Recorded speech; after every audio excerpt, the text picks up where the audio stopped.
And welcome back to another wonderful episode of the Convoluted podcast. It's your host, Liz. And I'm with Tyrant, Dominus, aka Jesus. And if it's the first time listening, you can always subscribe and listen to us whenever you feel like it. But we're not really pressuring you to do it, but we would really like it. How are you, Jesus? I'm doing well. I'm doing well for the most part. It's been warm up here in the Pacific Northwest, as quote warm can be, right? We were in the 20s about a week or two ago, so we've been in the 50s. Yeah, but we're heading back there. Did you realize that? Sadly, yes. I'm already like kind of cozied up right now, but you know, I'm surviving. Just been busy trying to do a lot of things. I've been in my office for the last week.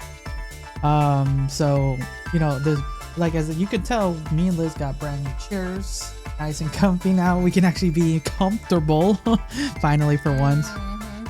But yeah, this chair has helped me because I've been sitting at my office for like 4+ hours some days getting stuff ready and doing stuff. I got slightly sick, so if you hear me sound a little bit more nasally than normal, that's because of that. My whole household is sick, some worse than others. Fortunately, none of us have COVID. It's just kind of either the cold or something. It's been going around a lot. I know a lot of people who are sick, not only family and friends, but also some coworkers. And it's like, I don't know what's happening out there. You might know a little bit more. Well, actually, no, you haven't been to work yet. No, really, I've been out of the loop. I am not gonna lie. Yeah, normally you have my medical updates, like, oh yeah, this is what's going around. But yeah, no, you've been out. How you been? Yeah, How you been? Well, I've been good. I'm a little bit better than the last time we spoke. The drains are out, so that's even better. So yes, the itching hasn't quite subsided, but it's working there. It's getting there. So and a lot better than I was a week ago, where I wasn't like, as you were noticing, everybody, like I was scratching literally. I mean, I'm still itchy, but not like to the point where I want to scratch myself out of my skin. So, but better. But actually, I will say I have been watching my messages through work on Teams, just because they have some funny days where they have some really great memes, and we're just going bantering. The bantering is like crazy fun, and I just watch it, and I add my stuff into it. So, Okay, that's I get nice. some people to laugh, to have some good times. So like, oh, okay, cool. But yeah, I've been watching. Our numbers haven't been too shabby for COVID, so that's pretty good. Fuck me, right? So I mean, under 5 at most at any given time. So, but our ORs have increased dramatically. So. Okay. So yeah, it sounds like for the most part you're kind of. I think you mentioned that you're like revving up to go back to being a normal member of society. Yeah. That should be fun. I'm not ready, but I don't have a choice. I kind of do, but I don't. I don't want to, but I have to. God, I know. I got back. Actually, the day of this recording, I went back to work for the first time in 2 weeks. So, yeah. So. Okay. For fun.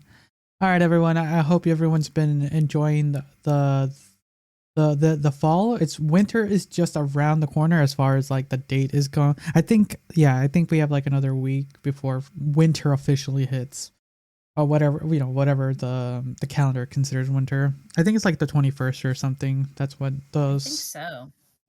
But yeah, it's coming up. So if you're watching this, you'll notice that our background is going to be changing from the fall theme to a winter theme. Look forward to that. I've been having fun editing our video podcast. Someone actually recently, some people who communicate about the show with us, asked me how long it roughly takes to edit and kind of clean up and how it looks in the back. And it takes a little bit of time. But it's like I like making it. because for our audio listeners, for the most part, I try to clean up our audio as much as we can so we can sound nice, clean, and pristine as best possible. Because as much as our lovely sultry voices sound, it still has to sound reasonably like good to the ears. If you're listening on headphones or if you're just listening on a speaker, or something, we want to at least make it sound good. But if you notice, this past year, we went into also adding a video portion. Now we have an official, like, so if you've been watching us, thank you. The one thing I wish I did before this, because Spotify just did their Spotify wrap. We got our updates for our podcast Spotify wrap, and I was going to go over it with us, but I forgot to record it. I think we'll do that next week, kind of to be like one of our, I think next episode will be our final episode for the year, because we're going to be taking break for, you can double check. I think so. Let me double check our calendar. Yeah, that sounds about right. Yeah, because today's the 8th. Record. From today, it'll be the 15th, and so next week will be our last one before we go on vacay. Yeah, so we take a little break. We might record a bonus. Yeah, we might record a bonus up. We might. We'll see. We'll see how busy our lives are. But a regular show, just a regular show. This next week will be our final regular show for the year, and then we're gonna kick off the New Year's. And then I think that's kind of really it for that. Any behind the scene news and updates, but I think that's about it. But as always, if you want to help support us, because the holidays are around the corner, if you want to get your friends or yourself a gift, don't forget you can get merch at merch.tyrantdominus.com. There's a link below. Help support us, and get yourself something to show that you represent the show, enjoy the show, things like that. Or get someone for your family to get them addicted to the show. Like force them to like wear something. On top of that, we have fun cups and things like that. I've been using my cup more recently, and it's actually pretty good quality. But if you can't buy anything, you can still you want to give us a holiday gift, share the show on social medias, Facebook, Twitter, Instagram, TikTok, like share it, that help us get a gift for us. Another way, the best way is word of mouth. Word of mouth is free. Tell a friend, tell a family member, tell a random stranger in the street, hey, listen to this show. Because that would be a wonderful gift for us. We're gonna start slapping stickers around the next year, wherever we can put them. We have ideas for next year for kind of merch and stuff like that. We'll look forward to that. Let's get started with this week's episode. All right. So with talking about a little bit for next year, we're going to be talking about one of Marvel/Disney films have not been very profitable, I would say, these last quarters. I didn't even watch or review the last Disney movie, Wish. It didn't get me interested in it, and I'm like, I want to skip it. And from what I've been looking online and just kind of general audiences, it doesn't look like it did well either. And it's pretty disappointing because and when I think Disney, I think these reasonably decent to good stories. But yeah, the last couple ones have not been good. And then as far as Marvel has been kind of on a slump ever since Endgame. There's been some hits here and there, but definitely they've been on a lull. But yeah, if you want to hear any specific thoughts about movies, you can go catch my reviews on Reaction Cast. But why am I talking about this? Because apparently in 2024, I believe it's not official, but the only Marvel movie that's going to come out next year is going to be Deadpool 3. So I can't wait to watch that. Yeah, I think you and I watched Deadpool 2 when it came out in cinema. So Deadpool 3, for the most part, for the information we do know, is going to be the first Deadpool movie in the MCU. The thing is, there's been a lot of quote leaked footage being popped up on Instagram, things like from the set, which is kind of cool. It's good for speculation. I'm a big person who likes to speculate on movies with my kind of group of movie reviewers and who talks, but sometimes that can kind of lead to like showing too much of a movie. I'll be honest. Like, you know too many. Oh yeah. Yeah, like you got the plot already in there. Oh, okay, I kind of have an idea what the movie's about. So, and that kind of ruins the surprises, right? So what we're going to be talking about is apparently Deadpool 3 star Ryan Reynolds gets ahead of the leaks with some official set photos of his own. So this is what's happening. In an attempt to get ahead of the leakers, Marvel Studio released an official shot of Merc with a mouth, Ryan Reynolds, and Wolverine, Hugh Jackman, earlier this year. But this did a lot to deter the paps and the paparazzi, and the photos from Deadpool 3 set continue to be shared online. Clearly fed up with the trickle surprises. Threequels.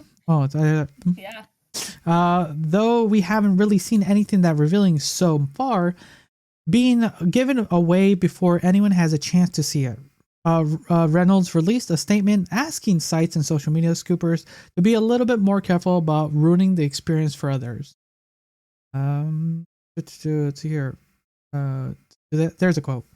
Deadpool began with a leak, so I'm joining in, but please don't overuse the phrase Deadpool leaks, because it might screw up the search results if anyone is looking for Deadpool leaks or Deadpool spoilers or perhaps Deadpool scoops.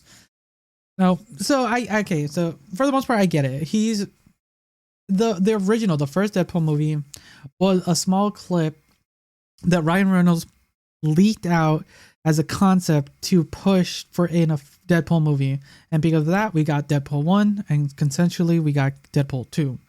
So it all started with him leaking like some concept, which was fun. I liked it.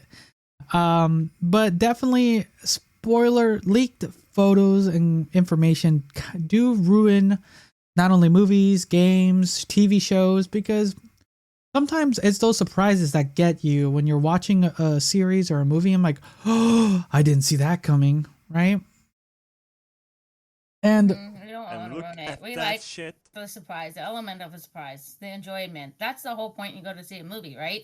It's just that thrill, that intense, like that moment. Go, oh, exactly, and definitely to avoid that, because on release date, my on release date, my I don't want to say philosophy, my what's the word I want to say, my not preference, policy. My policy for the day any specific movie or something gets released and I'm going to go watch and review it is I stay off all social medias, just because I don't want an image to pop or some words to say like this happened, that happened, because I want to go into something fresh, including TV shows.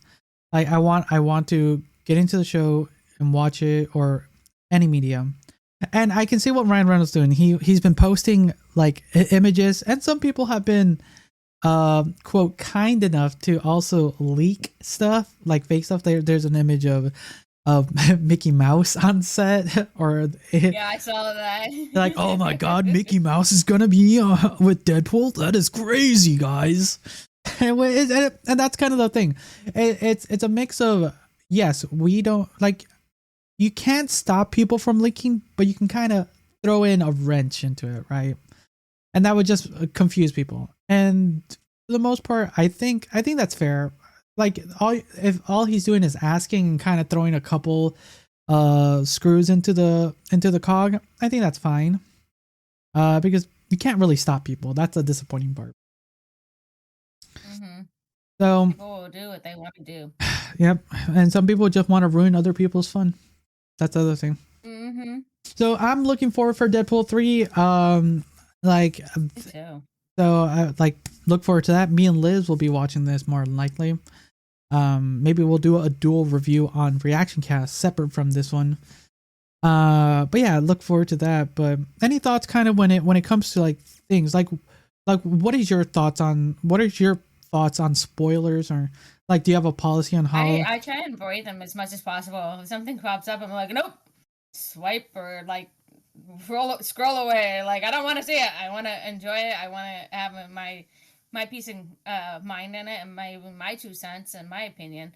Because somebody might say it's a really crappy movie, yeah, but for somebody who kind of just enjoys movies for the feel of it, the ambiance, the just to get out of the house feel. Here's It's, my question is, what are your thoughts of you spreading spoilers? Like, oh, I'm absolutely not. like when say you watch the movie the weekend of, and you go to work or you're seeing someone and you start talking about it, and they haven't seen it. What is kind of your policy? I kind of say it. I'm like, it's really good. You wouldn't think about this twist is coming. The acting was really good, like that kind of stuff. So like people, I want people enticed to go. Like that's my whole thing. I'm like, it's really good. You wouldn't think that something's happening, and it happens. Like it, yeah. I just kind of I let them know that I really enjoyed it and kind of give my 2 takes. I said, I even said, there's some. I think there was a recent movie I went to in the last couple months, and I said it was a good movie. I wouldn't recommend seeing in theaters. That's my personal thing. But everybody's different. Hey, if you go see it, it's really great. I think the last one was probably Barbie. Haunted Mansion. Yeah, there was a couple of them that I'm like, I really enjoyed it. This is what my take was on it. So, but like, I won't tell them like what the movie's about. I mean, because it's already generalized out there when you see like a clip of it, what it's about. Yeah. But yeah, I don't go much further than that. Be like, oh, I think my last one on the Haunted Mansion was. It's more an adult version. There's a kid theme to it, but the innuendos are really strong in there. My name is Jeff. There you go. There you go. All right. So everyone try to avoid spoiling at least Deadpool 3. I'm looking forward to it. I want to see the best. The thing is, since I do a lot of reviews and stuff like that, I kind of have to peek into a little bit, but I'm going to try to avoid any major ones. All right, Liz, you had a one specific that you wanted to talk about. Yeah, so I gotta go find it. Where is it?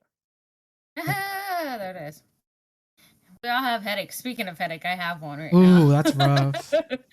Yeah, it's the way I've been sleeping for the last couple weeks. I'm like, oh my god. So. And look at that shit. All right. Man shocked to discover. Oops, I blipped. Hold on. Sorry. Give it a second, guys. Man shocked to discover source of headaches for 5 months is a pair of chopsticks in his skull. Oh, come on. Wait, what is going on with this? He had a pair, not one, but 2 chopsticks in his head? Mm-hmm. How? Okay. A pounding headache led a shocking discovery from a man in Vietnam after the source of the pain was revealed to be a pair of chopsticks. After the man experienced severe headaches for 5 months, doctors at Cuba Friendship Hospital in Dong Hoi told the 35-year-old man that he had a pair of chopsticks lodged inside his skull. Oh my god.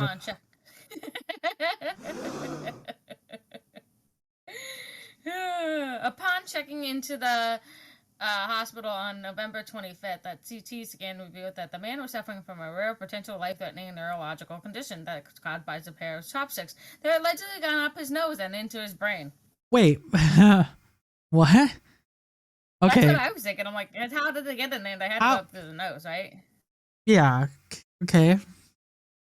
The Post reported that while the man was initially surprised at how the chopsticks ended up in his skull, he just soon discovered a fight he was involved in while drinking 5 months prior. It always involves drinking, right? That makes sense. That makes sense.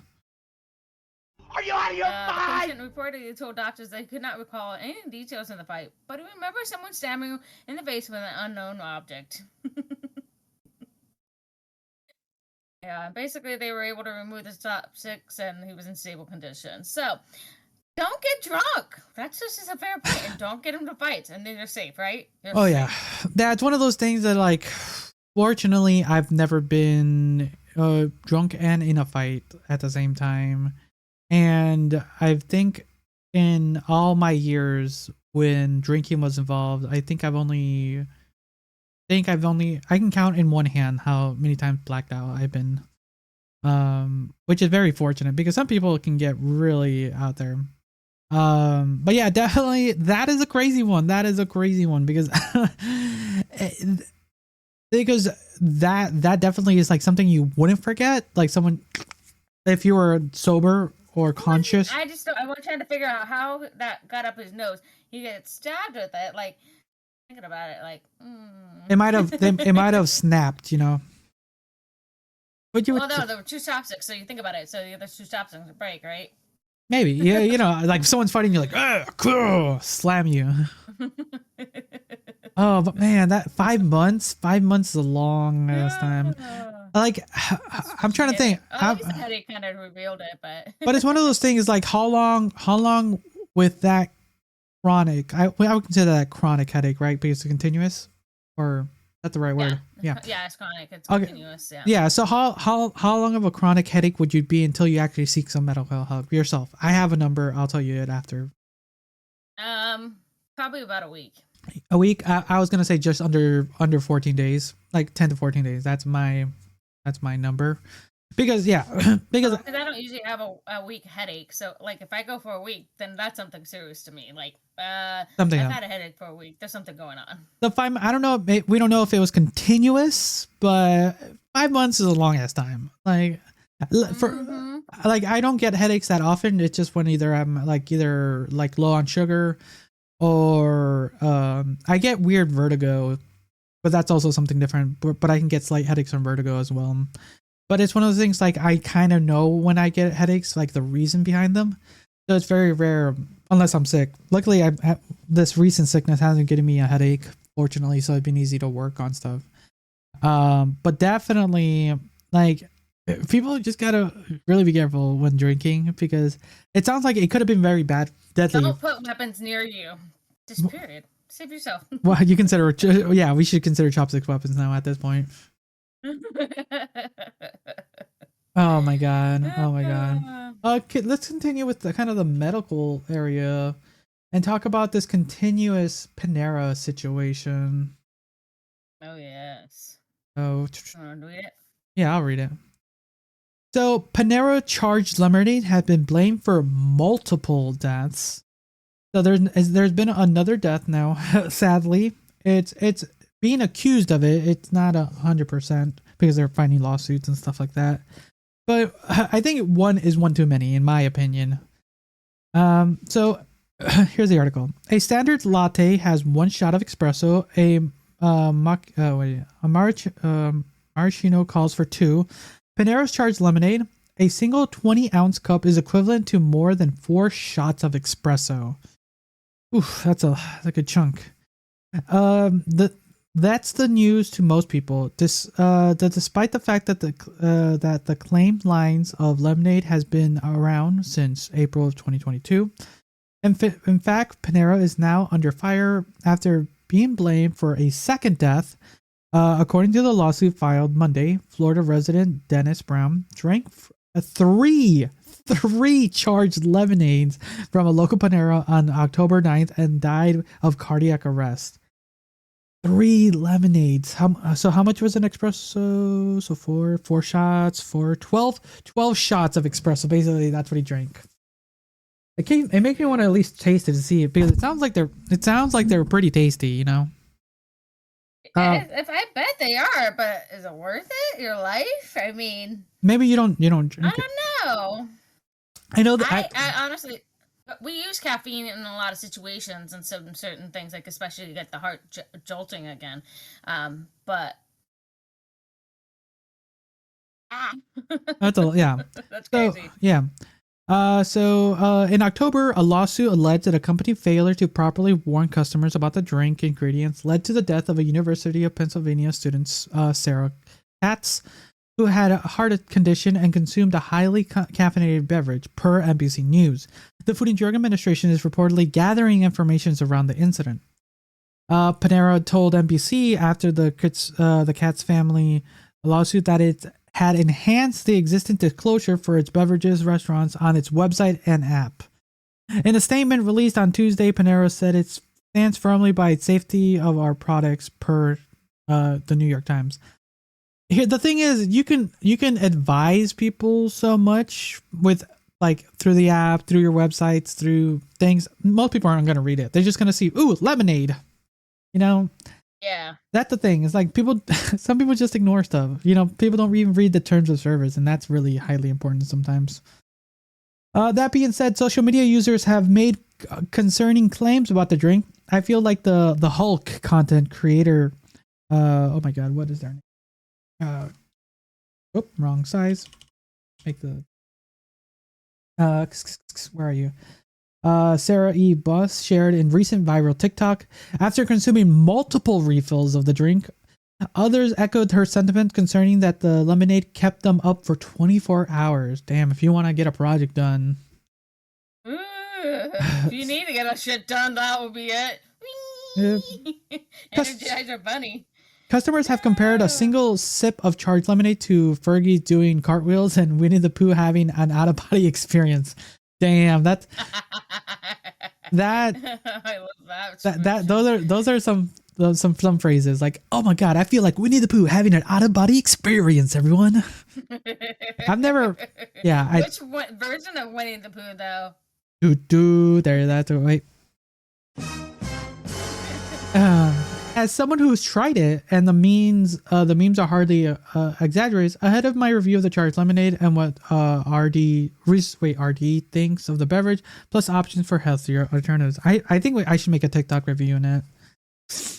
I think so. You should. Okay. There's a bit. See how long do you have to stay awake? Oh God. Here's the actual TikTok of the girl reviewing it. Can I play it? I cannot get myself straight. I work at Panera. No, I don't. I work in a Panera. I work in a Panera when I'm doing my work because I don't want to pay for a co-working space, but working at home makes me want to dig my own grave because I'm alone and I don't have human interaction. So I work at my local Panera. Understand? And when I'm at my local Panera, they have free refills. This is the mango yuzu citrus charged lemonade. Whoa, this is gonna be a whirlwind. Okay? And it has caffeine. And I knew that. But when I'm sitting there, I'll drink 4 or 5 of these. And I was always like, man, when I work at Panera, I feel great. I feel awesome. I get so much done. She drinks 4 to 5 while working at the Panera. Wow. Oh God, that is wild. I think for the most part they just go. It goes a little bit more deeper into some of the other. So, what are your thoughts, Liz? Kind of on this kind of situation, just a general thing, because it's wild. Because the most thing it's supposed to be a refreshment to go with the sandwich you buy at Panera, and you wouldn't think anything deadly about it, right? Yeah, you would think it's just a normal. Oh, it's a lemonade. Woo! I also saw that there's a lot of sugar in a lot of these things, so that's another thing. It's lemonade, yeah. You would think so.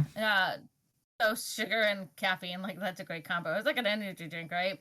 And so, I think it's crazy that why would you have a caffeinated lemonade? I guess I could see they're trying to like be all hip and cool and join the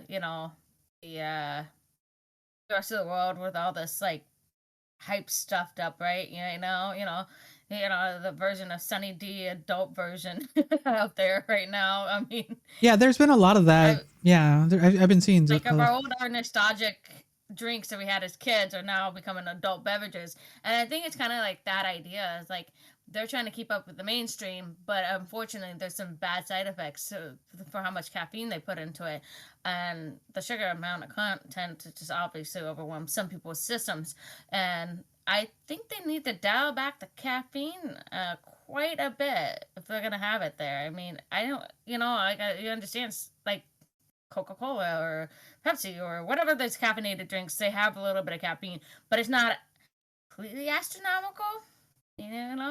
Like a 200 milligrams of caffeine per serving. Yeah. I said a little excessive there on the caffeine. Maybe they could dial it down, maybe more safer for people with heart problems. The thing is, they did, Liz. Not drinking or putting signs out there. Say, hey, this has caffeine, or put it behind the counter. Be like, hey, we do have it, but it's behind the counter because we have to monitor how much you drink. Fun thing is, it was behind the counter before it became available where you can just get free refills. So that's the issue. Is like once again, it's just like the people aren't gonna take the time to read signs or anything. So it becomes a little bit of the everyone has to kind of know what you're drinking. Two, it sounds like they're really tasty. Like I said, I think I might go to a Panera and have a test of it and drink it. So look forward to Not that. too far from one when you get off work.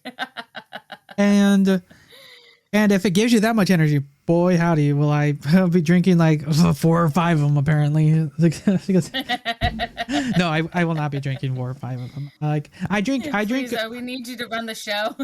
I drink.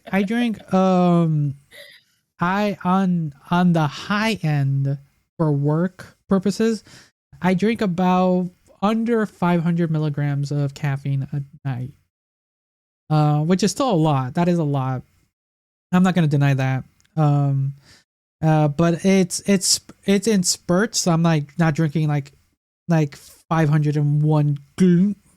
I like sip through it through a rough 8-hour shift. So it's and then on top of that, I do a lot of physical labor, so it's kind of going through your body. You're using the kind of the energies and the basically you're using everything to kind of do that. So it's not that bad because if it's kind of going through your system, it helps because sometimes it's just going to be just sitting there. You can get the jitters, and I've seen there's been a lot of people posting on TikTok about this. And that's kind of one of the ways the news just kind of spreads this. So you notice this. It's like if your blood sugar is skyrocketing because of a couple drinks for a couple hours, or you're just going like crazy, having all these like shitters.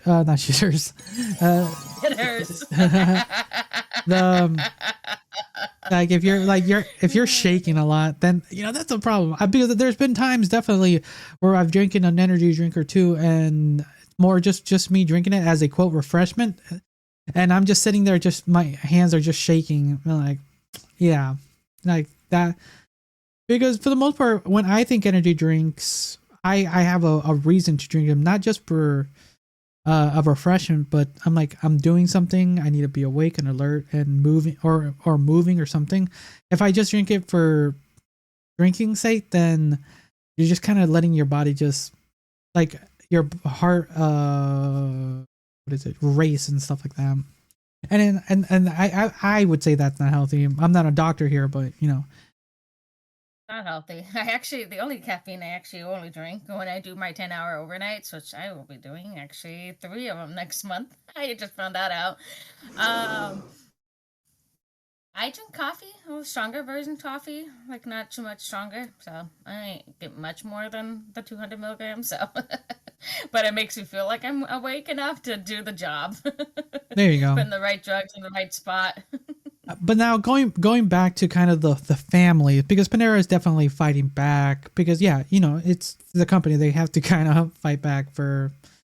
What do you think of the families? At least these 2 families trying to. Sad. One of them was developmentally delayed, so we saw that. The other one, what was the other person? They were a female. I can't remember. The one from Penn State, the young lady. It was a daughter. I just know that. Let me double check here so we can get some. So we're not that bad. She had a heart condition, and yeah. So the developmentally delayed person and that person who had a heart condition obviously shouldn't have been drinking them. I mean, it sucks as it's sad. It's sad that it happened. We should have been more monitoring, but again, people are in their free wills, right? They have their free will to do what they feel like. What was I gonna say? Sorry, lost my train of thought. They have their free will. They're wanting to do things and drink things. Especially. But again, it is heartbreaking. It shouldn't have happened, but it does happen. We can't control society, right? They do what they please, and they'll do what they want, right? Not a single fuck was given this day. A crude word, but it's a true word these days. I feel sorry for the family. Sucks. What do you do, right? Yeah. It's sad that it was available for them to drink, but at the same time, it was their choice to decide to drink it. Now we'll see how this, if we get any more reports or more hopefully we don't see more deaths, but if we see any more updates, we'll bring it up again. But yeah, we'll see how this turns out. It's wild. All right, Liz, there's a story I wanted you to dip into. We talked about this a little bit ago. Our Canadian the Queen of Canada has returned. Right under the Deadpool one? Yes. That the one you're talking about? Yeah. Okay. How abandoned school became a cult headquarters for a QAnon conspiracist who says she's the Queen of Canada and terrifies local kids.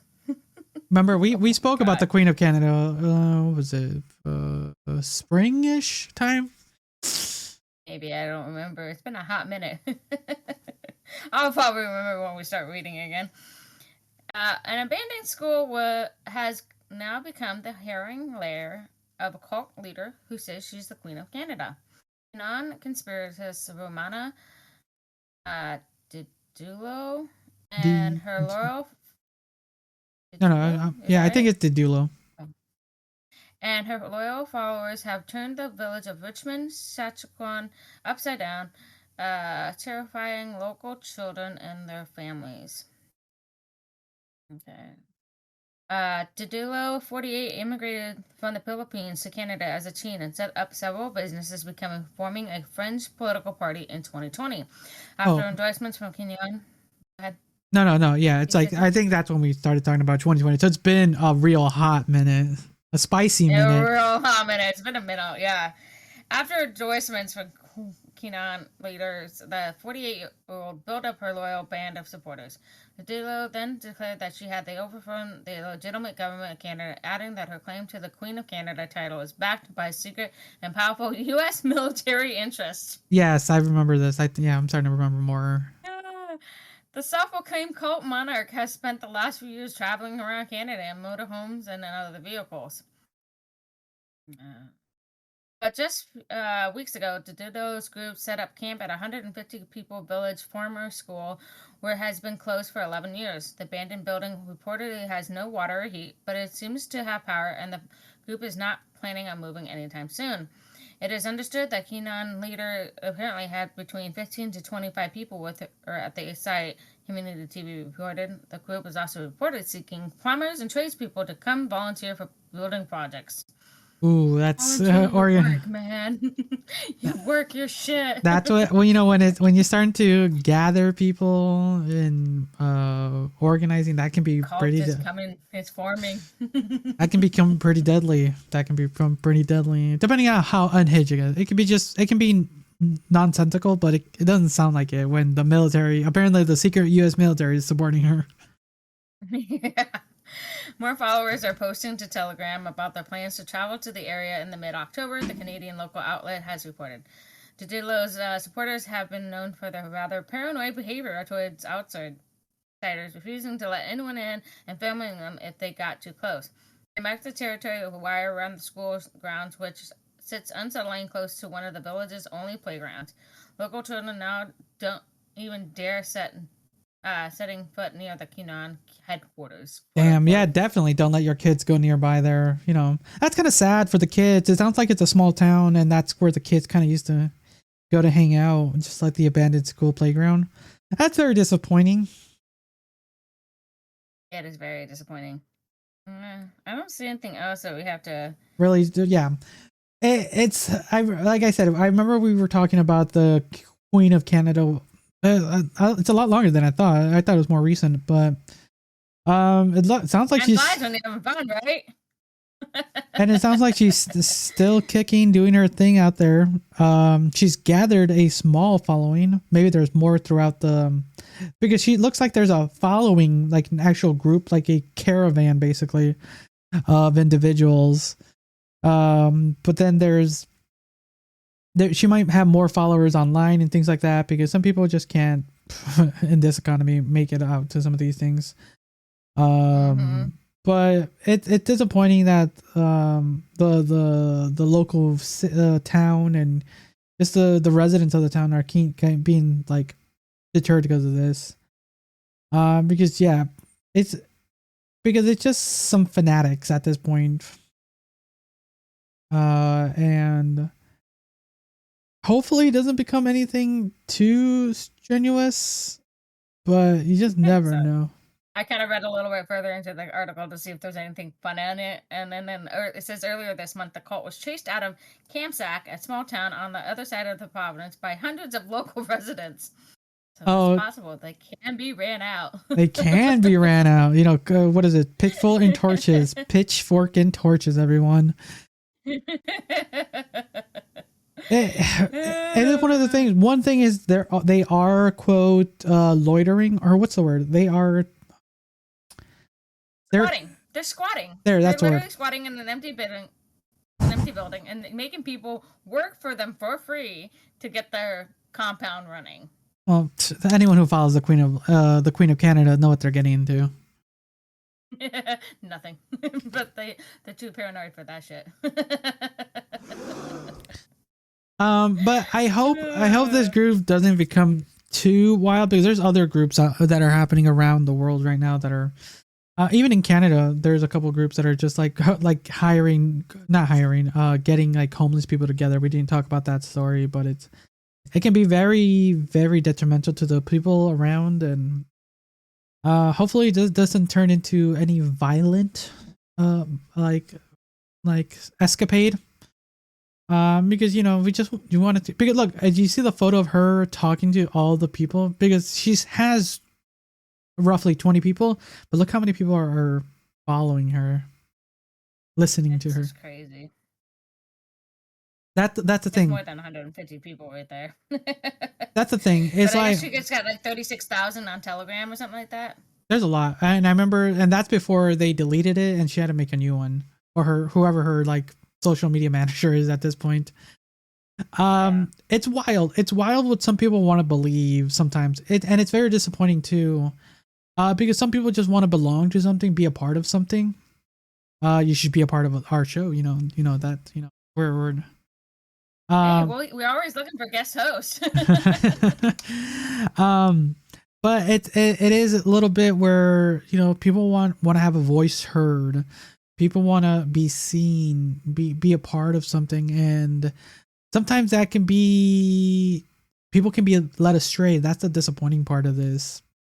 And yeah, and then now they're just, this has been happening for centuries, for thousands of years now. I mean, every religion's a cult, right? One way or another. Yep. Compound of people as a cult. So yeah, we'll see how this turns out. Hopefully it doesn't become anything too crazy. But she sounds, I haven't heard anything specifically like words, or I've only seen photos of her. I haven't actually heard any of her talks, but she seems like she's a very charismatic person to be able to gather so many people around. That's the thing also. But all right. It's saying all the right words. That's all I gotta say. She's saying the right words. All right, let's jump into some more sad news. Like Liz mentioned, a lot of religions are cults, and we're gonna be talking about a very serious matter, kind of our big story of the episode. The recording shows how Mormon Church protects itself from child sex abuse claims. So we won't play the audio until a little bit part way, but apparently, Paul, what is his name? Paul Writing? Yeah. Paul Writing listened as a woman, voice quivered, told him her story. When she was a child, her father, a former bishop in the Church of Jesus Christ of Latter-day Saints, had routinely slipped into bed with her while he was aroused. She said. It was March 2017, and Writing offered his sympathies as 31-year-old Chelsea Goodrich spoke. A Utah attorney, the head of church risk management division, Writing has spent 15 years protecting the organization widely known as the Mormon Church from costly claims, including sexual abuse law. So The guy, the dad, is the church's risk management division head. He is bishop, it sounds like. Yeah, but he's in charge of the risk management. That is your risk manager. That is wild. That is wild. Writing had flown into Haley's, Ohio, that morning from Salt Lake City, where the church is based, to meet in person while Chelsea and her mother, Lorraine. After a quick prayer, he introduced himself and said he was looked into in Chelsea's tragic and horrendous story. All right, so wait, I'm not gonna play the audio yet. Chelsea, am I saying their name right? Chelsea and Lorraine, yeah. Chelsea and Lorraine had come to the meeting with one clear request. Would the church allow the local Idaho bishop, which in the Mormon Church is akin to the Catholic priest, to testify at the St. George trial? Bishop Michael Miller, who accompanied Writing to the meeting, had heard the spiritual confession from Chelsea's father shortly before John Goodrich was arrested on charges of sexually abusing her. While the details of his confession remained private, the church swiftly excommunicated Goodrich. Audio recordings of the... Okay, actually, I might need to play that. Double checking the audio. Okay, so I'm going to play the audio, the first audio. To give anybody warnings? Yeah, trigger warnings for sexual violence or any of this like. So here's the first audio. First of all, I sent you a letter indicating that the church was prepared to assist up to $90,000. I've been back and I explained a little bit more detail to those who make these decisions and indicated that one of the best ways we can help you to, and is it your mother? Yes, is to try to figure a way to, one of the things that you pleaded for is just, can we have this little stability? Mm-hmm. And so I have authorization up to $300,000. And I want to talk to you about that, though, because how you decide to spend that could be complicated. Mm-hmm. If a check is payable to the two of you, then if your attorneys don't get paid, then guess what? They file liens against you, and mm-hmm. they end up with the money that this was. Okay, so that was the first audio. So they were basically trying to, from what it sounds like, pay her off up to $300,000 to basically stay quiet. That is crazy that they set aside money for these situations. Okay, so where were we? While the details of the conviction... Okay, yeah. Audio recordings of the meetings over the next 4 months obtained by the Associated Press showed that Writing, despite expressing concern for what he called John's significant sexual transgressions, would employ the risk management playbook that he has helped the church keep sexual abuse cases secret. In particular, the churches would discourage Miller from testifying, citing a law that exempts clergy from having to divulge information about child sex abuse that is gleaned in a confession. Without Miller's testimony, prosecutors dropped the charges, telling Lorraine that her impending divorce and the years that had passed since Chelsea's alleged abuse might prejudice jurors. Wow, so they have a law that protects priests. It's not priests, it's bishops. Remember, they're called bishops in there. Sure, it's a fine, so, whatever. It's the same old. So close enough. Yes. Tomatoes. Clergymen. It doesn't matter. Essentially, clergymen. So they basically have, yeah. So they literally have a law that excludes clergymen. That is hilarious. From like, that is crazy. So here's another recording. Please. We both agree that we will not disclose that we've settled with you, and you will not disclose that you've settled with the church, other than your attorney or financial advisors, and they must maintain confidentiality as well. Okay. Second paragraph, I'll be interested in your response, but the recommendation is that you acknowledge that there's been some recordings made of all of our communications, and that you agree to destroy those recordings within 10 days of signing this. And I guess the reason why that is I've had my deposition taken before. And if your attorney wants to listen to it and take the right piece that mischaracterized what we were talking about for 25 minutes, and they would just want to take the statement that is 3 or 30 seconds or 20 seconds. Take it out of context. I don't have any way to defend whether or not it's going to be taken out of context or not. Wow, it just continues on, and just more of them like, hey, so after you sign this and all the money is kind of split between you and the mother, then just make sure you destroy any evidence within 10 days. That's like, it's wild. It's wild. So writing would also offer hundreds of thousands of dollars in exchange for the confidentiality agreement and the pledge of Chelsea and Lorraine to destroy their recordings of the meeting, which it had made at the recommendation of the attorney with writing's knowledge. Today, John Goodrich, who did not respond to AP's question, is a free man, practicing dentistry in Ohio.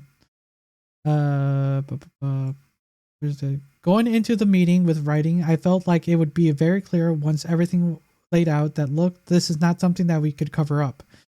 A church member who attended the meeting as Chelsea's advocate also made a recording he shared with the Associated Press. This is something that we want to uncover for a number of reasons, so that John doesn't do this again, so that Chelsea can move forward and was not bound by the confidentiality agreement and who has since left the church. Covering this did not make any sense. In a statement to AP, the church said that the abuse of a child or any other individual is inexcusable. I don't know. Sure. Following the excommunication, it has been readmitted to the church. At that, John Goodrich, following his excommunication, has not been readmitted to the church membership. I thought he was, for a second.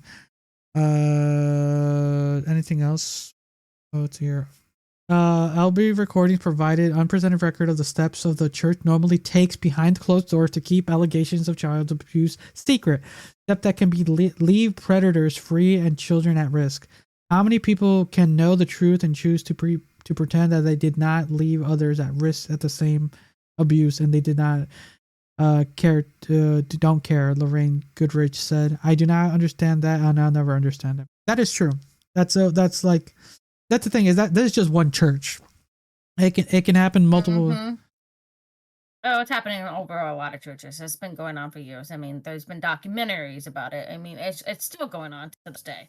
I mean, I guess that's why I strayed away from the churches, because I'm like, too much of this is too bad.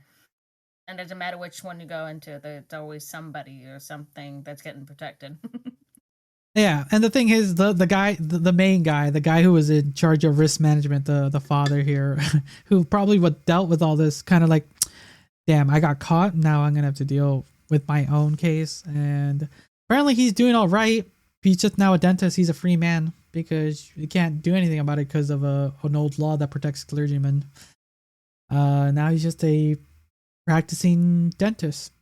What is he doing behind closed doors and when he knocks out his patients? That's only a Just saying.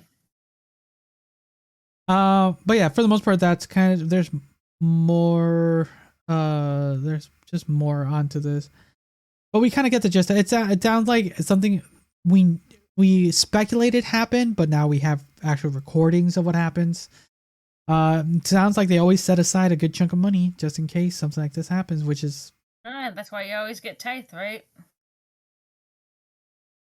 And donate a tithe of your earnings to the church.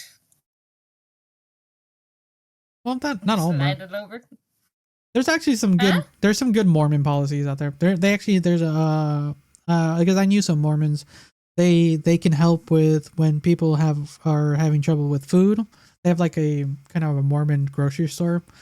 Also, there's ways for them. We have that too at the Catholic Church. I mean, I don't practice, but my mom does volunteer, and we do Oh, food banks, right? Kind of like food banks. Yeah, food banks, essentially. Yeah. And then there's ways for Mormons to actually help with purchasing homes too. So it makes it easier for them to purchase homes and things. Which is kind of cool. The thing is, like, things can get there's always a good reason for people to do things, to believe in something, but it's when people abuse this and it just becomes malicious, and that's when it's just wrong. Like, that's the sadder thing in all this. So I'm you know, and I'm happy that this stuff got pushed out in more physical evidence, because now it's like you can't really hide from that. Like, there's recordings, like, oh shit, that's me, fuck, like that's not me. And it's sadly at the expense of someone else, mostly a father and daughter. Like, that's just disappointing and sad. Yep, very. So, ooh, you know, I this world sometimes towards the end of the year, it's just Crazier and crazier every day, right? oh my god, yeah. Is there a light story we can end with, or should we just call it good? Do we have one? There's the Joker. There's the Ohio man on his deathbed. Which one sounds good to you? I don't want to go with that one because that just kind of that turned in the wrong direction about the security guard. No. Oh, let's go with the Ohio man, because it's another father-daughter, kind of a little bit of a, and it's not that long of a story. Nope. Ohio man on his deathbed reveals to wife and daughter he was a fugitive who robbed a bank. Always these deathbed confessions, man. Yeah. Ashley Randall's father, Thomas, revealed that his real name was Ted Conrad. In 1969, Ted Conrad stole $219,000 from a bank in Cleveland where he was working as a teller. Ooh, that is a lot of money back in 1969. That is a lot of money. Hell yeah. Yeah, that's almost millionaire standards. While you read, I'll do the conversion of the inflation calculator. Yeah. While on his deathbed, an Ohio man admitted to his wife and daughter that he robbed a bank. Ashley Randall's father, Thomas, was dying of lung cancer at the age of 71 when, out of the blue, he admitted he once lived under a different name. Mom, Dad, and I were in the living room watching NCIS, and he sort of, out of the blue, calmly said, "Well, ladies, just in case something comes up after I pass, I just need to let you know that I changed my name when I moved here. Nobody who can know. The authorities might still be looking for me," Ashley tells Inside Edition. Ashley demanded to know his real name. His father quietly said, "If I tell you, you have to promise you won't look into this." Ashley said, he said it was Ted Conrad. Bro, she's a horrible daughter. She revealed it. In 1969, Ted Conrad stole $219,000 from a bank in Cleveland where he was working as a teller. On Friday before he turned 20, he filled up the bank with the cash and walked away, never have been seen again. In today's dollars, his take would have been almost $2 million. $2.2 million. Yeah. He stole roughly, in today's money, $2.2 million. Bro. That's wild. Yeah. With his new wealth, Conrad started a new life. He bought a penthouse apartment in Boston, played golf, and became a car salesman. Ashley says by the time her father married her mother, the money was gone. All during this time, he was being sought after as America's Most Wanted, and Unsolved Mysteries both featured the story. Oh, then I probably would have seen his video, because I used to watch like America's Most Wanted on TV. Yeah, I used to watch him all the time too. So we might have seen his face. That's crazy. Yeah, father and team of U.S. Marshals out of Cleveland made the mission to capture him. He followed the leads all over the country and sometimes even the world. U.S. Marshal Pete Elliott said he did not believe he came close to the finding of the robber's identity. Now their daughter is telling this story on the podcast Smokescreen, My Fugitive Dad. Bro, she's a very bad daughter. I'll be honest. Like the Like, what would you reveal stuff like that if you're on your father's deathbed? Like, said, do not tell anyone after. But I have to be at like almost my last breath, so that way it can't get caught or even sentenced. It'd be like the week before I pass. You'd be like, I'm revealing this, going hardcore because they can't get me in a week. Because where they dope me up with morphine. It must have been dope morphine because if you think about it, so lung cancer is brutal. So yeah, that's crazy. Like one of those things where you're like, you reveal like, wait, my dad's name is not actually Thomas. Like, what is your real name? Is our last name not really? It's wild. Yeah, it's literally a movie basically. I think there's actually a movie based off him, if I'm remembering right. Not him. There was another one. Catch Me If You Can, kind of thing. And or maybe based off a person like him. But anyways, it's wild to think of your parents being these like what you think is a normal individual turns out to be a criminal. Basically, it is wild. And through all that money by the time he met the mother. That's crazy. Well, depending on how it was. He bought a penthouse. That would make sense. He was golfing. He was a salesman. One of the things you kind of had it. You couldn't officially get a job because your name would be found out. Things like that. He had to stay in hiding for the most part. But 1969. How long was he? So was he in hiding for? What? 70 would be 90s, 20, 30, almost 60 years. 50, a little over 50 years. 54. Okay. The 50 years. The 50 years he was he was hiding in plain sight. You think about it. Hiding in plain fucking sight. So you know, for the most part, it's not like it was not a malicious crime, but at least it wasn't like a murder or something. Yeah, it looks like he just did it like at the end of his shift, just walked off with the money, never to be seen again. I mean, that's pretty clever for that time frame. I mean, it wasn't like, no, I'm robbing the bank, but not that dramatic where we see like guns and face masks and shit like that. You know what? Actually, I'm going to take this back because the last sentence says she did not reveal his secret until his dad did pass away. So, you know what? I'll accept that.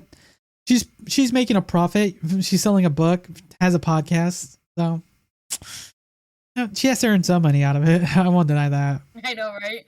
My dad said. So, I think that's fine. I think that's fine.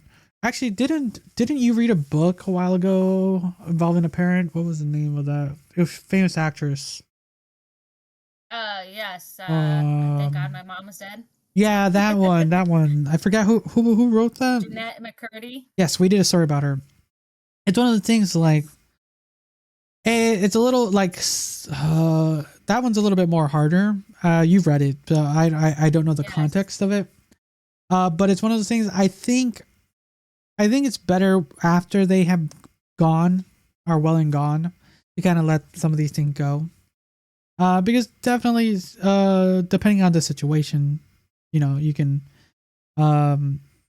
grieve or reveal something differently. Definitely for this one, it sounds like they're getting something out of it now. But yeah. Mm-hmm. Another wild story, a little bit not as horrific. Wild, but yeah. Any final words, Liz, for the show? Nope. I think we covered some great topics here today. Crazy ones too. Don't spoil it. I'm gonna kill you. Exactly. Everyone, thank you again for listening or watching, and always follow us on social media or pick up merch at merch.tyrantdominus.com. All the links are down below if you want to follow or buy something. But yeah, thanks again. Until next time. See ya. Bye.